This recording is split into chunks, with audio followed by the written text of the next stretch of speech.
Hi guys, welcome back to the channel. Welcome to a new video. So yeah, your girl just became a mama.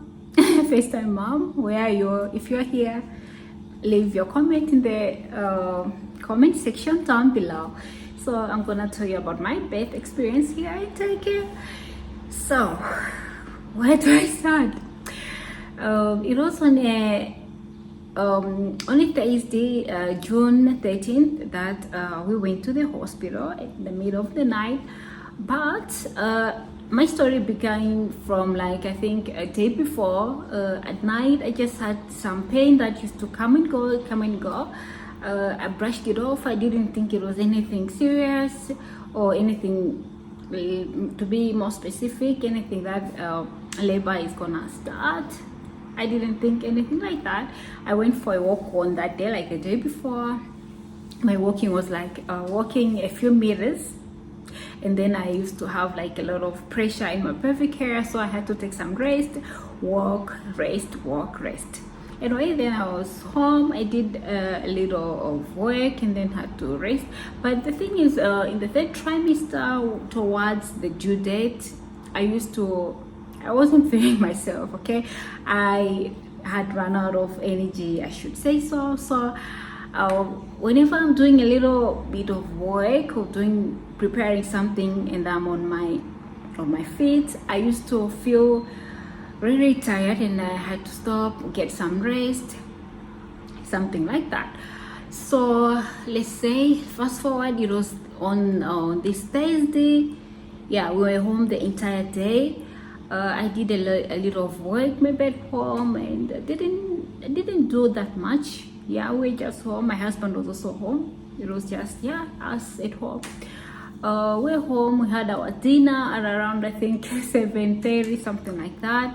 We stayed. We watched some TV, scrolling, watching some YouTube, whatever.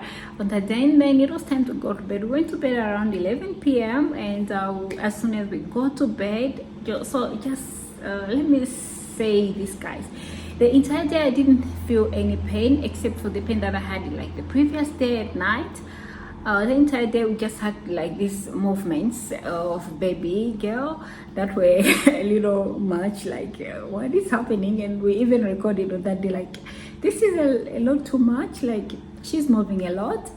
Other than that, I didn't have any pain during the day. So I went to bed, and as soon as we got in bed, I felt some pain, and just lasted a few seconds, and it was gone.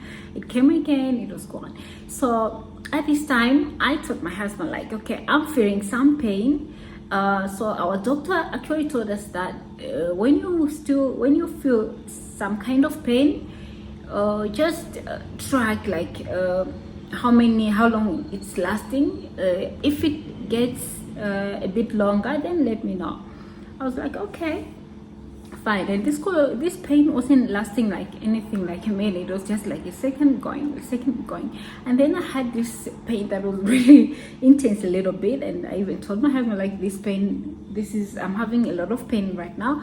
And then it suddenly went away, and it was okay, nothing happened. So I was trying to sleep, breathing in, because I've watched some videos here, like, okay, you have to breathe through your pain. So I tried to do the same, and then I was trying to sleep, and we're tracking the pain if I had it, but at that time I didn't have any pain, and it went away.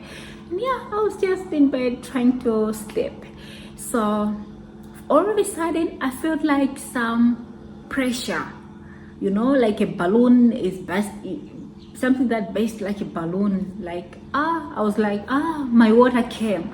So it was in that moment I woke up, like I was saying, I told my husband, I think my water came. So I was like, let me go to the toilet, because I woke up, I was like walking like this, when you're in a period, you're feeling to walk sometimes, or if you feel like you're bleeding a lot and you don't want to mess things around, and you walk like this with your legs, you know what I mean? If you know, you know.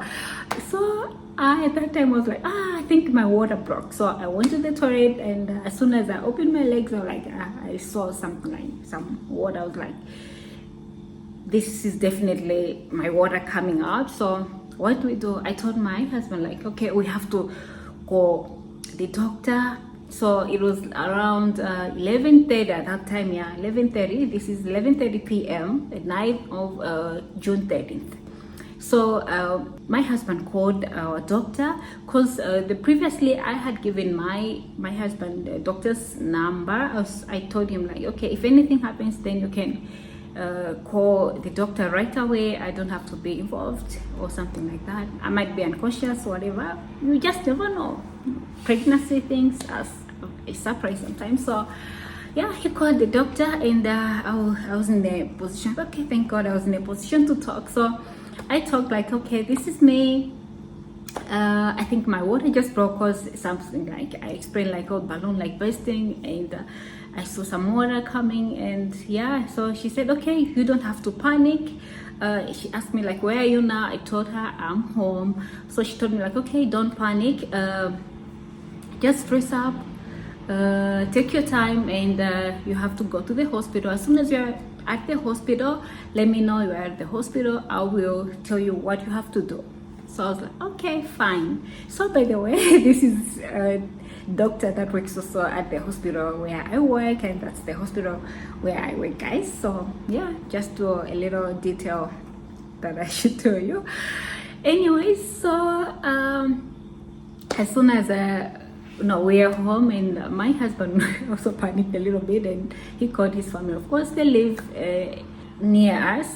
It's maybe 5-minute walk, and he called them, and in a minute they were here. So I didn't panic at all. I was just listening to what my doctor told me, because my doctor is really cool.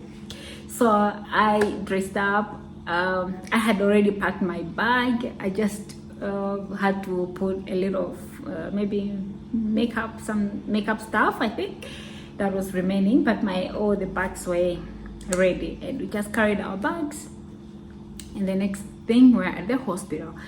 As soon as we got to the hospital, we called her again, like, okay, we are at the hospital, what do we do? And she told us what to do, and we went to the 9th floor where deliveries happened. So we went there. We found I think a midwife, and she did all what she had to do. She took me to a room. She examined me. She asked me some questions, and especially, like, she asked me how far I was. So I was 38 plus 5 on that day, and I was 35 by 6. Because as soon as we were at the hospital, and at the time that we were being examined, it was already past 12. So it was on the 14th of June at this time, midnight. She saw me, and then there was a doctor also on duty, a gynecologist on duty, and she came. She also checked on me. She said that I was examined. I was 3 centimeters dilated at that time, guys, but I didn't have that much intense pain. So that was like, I think 12:30. Yeah, that is midnight. And she checked, the doctor on duty, the gynecologist on duty, checked the baby. He did the ultrasound, weighed baby weight, my water, my amniotic fluid, I should say. He said, okay, it's decreasing, but we still have some of it in there. And he asked me, like, when did the water broke? I told him, like, maybe around 30 minutes ago. So okay, nice. Measured 3 centimeters. The gynecologist afterwards, like maybe after 20 minutes or half an hour or so, he measured around 4 centimeters. Okay, so we're given a room, like, okay, you have to wait. I was connected with the NST, and yeah, following the contractions and the baby heartbeats. And so we're given a room. We're the room. So the pain, like, when I went to the hospital, I was like at 0. And then after a few hours, like maybe I think after an hour, the pain was like maybe 2. So like the last, like within an hour, like let's say maybe for an hour, I don't know the time, because I lost any track of time or whatsoever. I suddenly started having this intense pain, and I was told like if I have some pressure in my pelvic area, we have to tell them. So it could be, I think it was a sign that birth is happening at that time. I don't know, it was my first time to hear that. I don't know. Okay, I'm a doctor, but I'm not a gynecologist, so I don't know anything about that. So we're just following the instructions. I had the best midwife team, doctor, the best. Okay, so at the time, I told my husband like I'm having some pressure and I had this intense pain. At first time I was like, okay, we're going to have an epidural, and all of a sudden my labor comes. There was not even any time of to be epidural, nothing like that. So it was, this is a natural birth that I did. So I felt it was painful, really painful. So whenever the pain goes away, it was okay. Didn't have anything. Okay, anyway. So when I was having this intense pain, the doctor came in with the midwife together. They measured. I was 8 centimeters directly. This is all like, I think 2 hours later.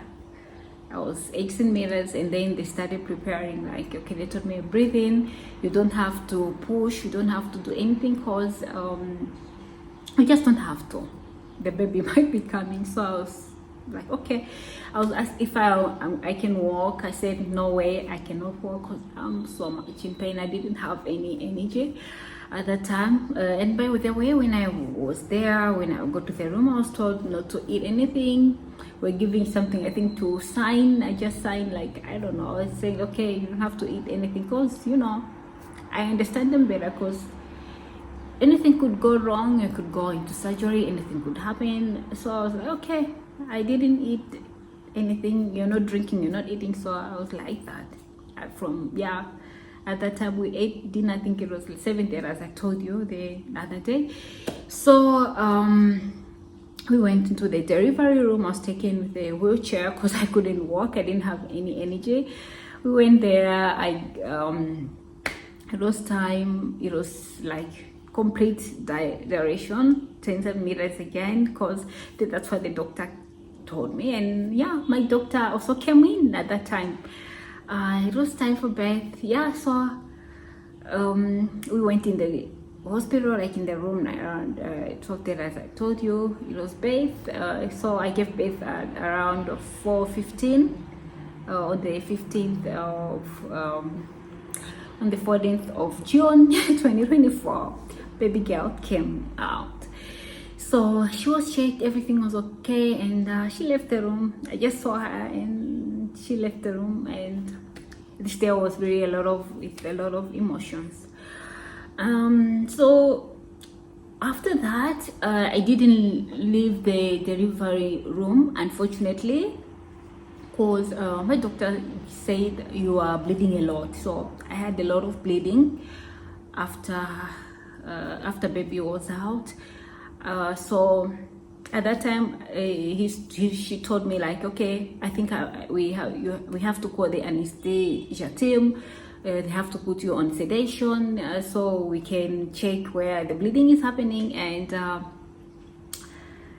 the anesthesia team came in, and the rest is history. I can't remember anything, but I'm told I stayed there, like after birth, I stayed there for about 2 hours. That's what I was told. So I just remember I was taken to the room and I was told not to eat anything.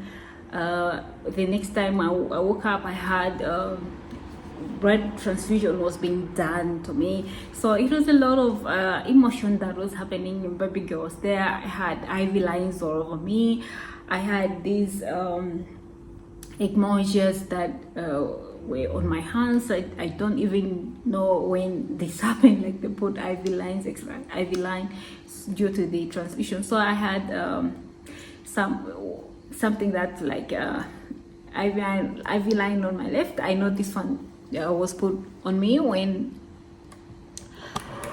before even we went to the delivery room, and I didn't know when this happened. The one that was on my right side, definitely they tried to put on the IV line and didn't work, and they opened another one. So I had, like, everywhere it was paper. So yeah, when I saw that, it was really painful, and whenever I tried to carry her in my hands, it was I couldn't carry her well because my hands were really in pain, and I also was in pain. Yeah, so I'm getting emotional, guys. But yeah, so I went to our room, like I was told, after maybe 2 or 2 hours right after baby girl was born. So one thing that I'm really thankful is that she was completely okay and nothing happened. Like she was taken straight to the room where my husband and his family were. So the time I was in the room, I was told not to drink any water until my doctor came back for a control, and also took some blood samples to check my hemoglobin level, because as I told you, I was bleeding a lot and I was given 2 units of blood. Blood transfusion was done on me right away after giving birth, because God knows how much bleeding I had. So that was the unfortunate part that happened on that day. Other than that, everything went really well. I had the best team of doctors, and I was told like there were so many people around me, because my husband went inside and he just sometimes told me, we talk about it sometimes, and whenever we're talking about this, we all get emotional, because it was both we happy and also emotional on my part because of the way I looked on that day. So yeah, I went back to the room, and baby girl was given to me and she probably was really also hungry. I couldn't breastfeed at that time because I was giving some sedation anesthesia, so I wasn't really myself at that time. So she came and starts, what do I say, munching on my neck, and there was even also a paper car here on my neck that lasted maybe for a week, just like the emojis that were on my hands. Yeah, so I was given to me and I was in tears. So I couldn't believe what was happening at that time. Yeah, so we were kept in hospital because of my bleeding, so we couldn't get discharged on that day, because probably most of the people, if nothing went wrong, we would be discharged on the same day. But I was kept in the hospital just in case, to check my bleeding. So I was given antibiotics, some painkillers. I was checked my blood level to see if there was any falling in my dropping or any reduction in my hemoglobin, and yeah, it didn't drop much, because before all my pregnancy, throughout all my pregnancy, my hemoglobin level was really good. It was around 13.5 and 14, which is really very good for me, because for a long time I've suffered anemia. From anemia, I usually have low hemoglobin levels, so I randomly corrected my hemoglobin even before I knew I was pregnant. So yeah, this is my birth story. Anyway, so we was discharged the next day with our baby girl. Yeah, to this day, whenever we talk about that day, we all get emotional. We start crying from nowhere, because the feeling was really, really intense. Like, oh my God. So yeah, here we are. I'm here to introduce you to my baby. She's now sleeping right in front of me. I love you so much, baby girl. I love you. I love her so much. There's no anything like this. Never felt anything like that. So yeah, now she is almost a month now that I'm talking about this, because today I just thought like, okay, let me talk about this. I'm feeling good, I'm feeling fine. But to this day, let me tell you guys, I haven't watched the videos that we're taking at the hospital, trust me. I haven't seen them, so probably one day I'll sit down, edit them, and try to show you the vlog from the hospital. We'll see. But yeah, we're happy, we're healthy, we're good, thank God. Everything is fine. I cannot complain. She's the sweetest. Yeah, so this is that I had to talk to you guys. So much has been happening at home, getting used to each other, we're getting to know each other, and yeah, we're getting through it. FaceTime. What do I say? Yeah, so thank you so much, guys, for listening to my story. I would like to hear your stories as well. Feel free to write in the box, comment box down below. Yeah, I will see you in the next one. Bye for now.